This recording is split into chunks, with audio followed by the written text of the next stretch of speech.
Hey everybody, welcome back to the channel. If you love the Second Amendment as much as I do, then like this video and subscribe to this channel down below. If you hate the ATF or any unconstitutional gun control, subscribe to this channel. You have found your home.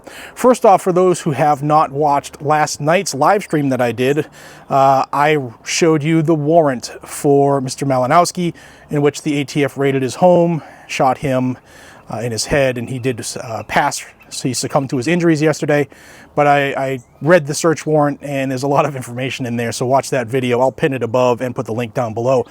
I want to talk about some good news today. It's Friday as we head into the weekend, and I want to talk about a state that's getting it right. Louisiana.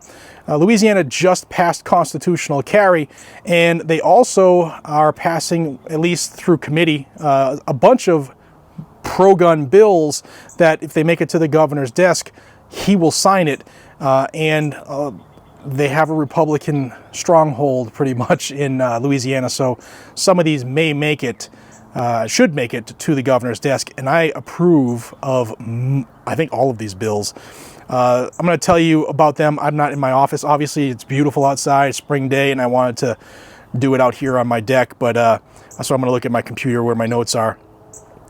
The author, the sponsor of the constitutional carry bill in the Senate, his name is Anthony, I'm sorry, it's Miguez, M-I-G-U-E-Z, I forget, it's Blake. Blake is his first name. He's got some more bills that just made it through committee, and they're phenomenal. One of them will make the constitutional carry law now applicable to all firearms, not just handguns, not just pistols. So you can constitutionally carry your AR, your AK, your AR pistol, your PCC, your shotgun, if this gets signed by the governor. Another great one was Louisiana. Even when I lived in Louisiana back in the late 90s, they had a prohibition of carrying a firearm in what they call an ABO, an alcohol beverage outlet.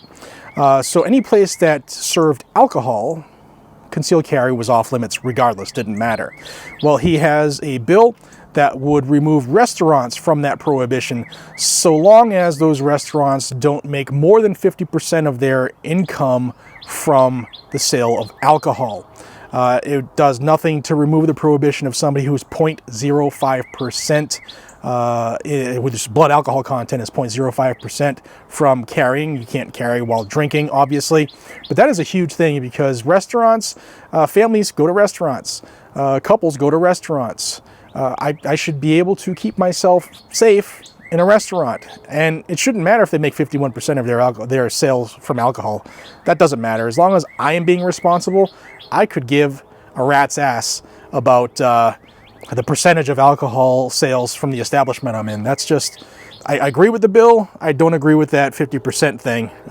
So yeah, that's that. The third bill would be I don't agree with this bill. Any establishment that would, how do I say this? Refuse admittance, I guess, to an off-duty law enforcement officer who is concealed carrying, that would be a $1,000 fine per occurrence. I disagree with this bill. It shouldn't be just off-duty cops. It should be everybody, because we the people have that right, not just we the popo or we the feds. It's we the people. We have the Second Amendment right, and it shouldn't be looking out for just off-duty cops. It should be looking out for everybody if we're going to do this the right way. Some more bills that are going forward through committee. One is looking to penalize teens who carry guns and committing crimes. Specifically 15 and 16-year-olds. If they were to be jammed up and convicted on this, then they would not receive the ability to carry a firearm until they're 22. I don't know how I feel about that one. If somebody is a criminal and they're allowed back on the street, they're not in jail, that would mean that they're not a danger to the public. So I'm kind of tossed on that one. Let me know how you think about that down below. Another one by Senator Alan Sheba out of Shreveport would be to tighten the state law in regards to convicted felons who carry weapons, and it was unanimously approved in the committee. It would be tougher penalties if a felon was caught with a gun. Then there was one other one. Yes, this one. So New Orleans, Louisiana, and Shreveport, and Baton Rouge, Mandeville, some other places, Louisiana and New Orleans specifically, Mardi Gras. And a lot of places have a lot of parades, not just for Carnival, but other parades throughout the year, whatever it is. I mean, I went to Iota for the Boudin Festival. Boudin is a phenomenal sausage. It's rice-based. But there was a parade for that. So this would, and there's a prohibition around parades for carrying. So anyone who illegally brings a firearm to a parade would have to serve a bulk of their sentence. It would remove the possibility of parole for up to 3 years for anyone convicted of the crime, with a minimum of 1 year without the opportunity for early release from prison. So they're looking to lock down on criminals with guns while, I guess, reinstating more of our Second Amendment freedoms with the other bills I talked about. Let me know what you think about these down below. I think Louisiana is doing a lot of things correctly right now. They got a very pro-gun governor who ran on, hey, if it gets to my desk, I'm signing constitutional carry.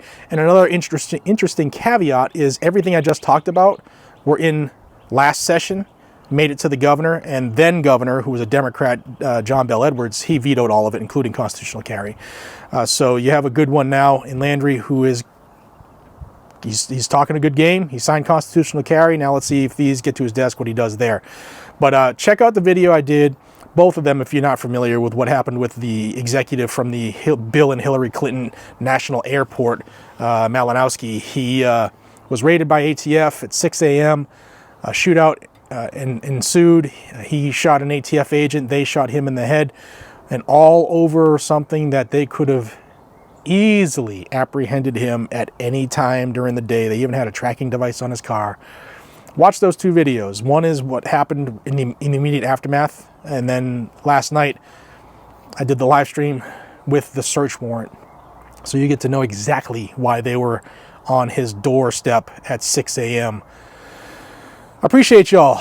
Please help this channel continue to grow by checking your subscription. If you are not subscribed, please consider subscribing, because I would love to have you here and you help the Second Amendment word get to more people. That's the way this algorithm works here.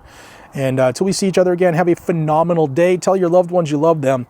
And if you're like me and you love the Second Amendment, you found your home. Appreciate y'all. Take care.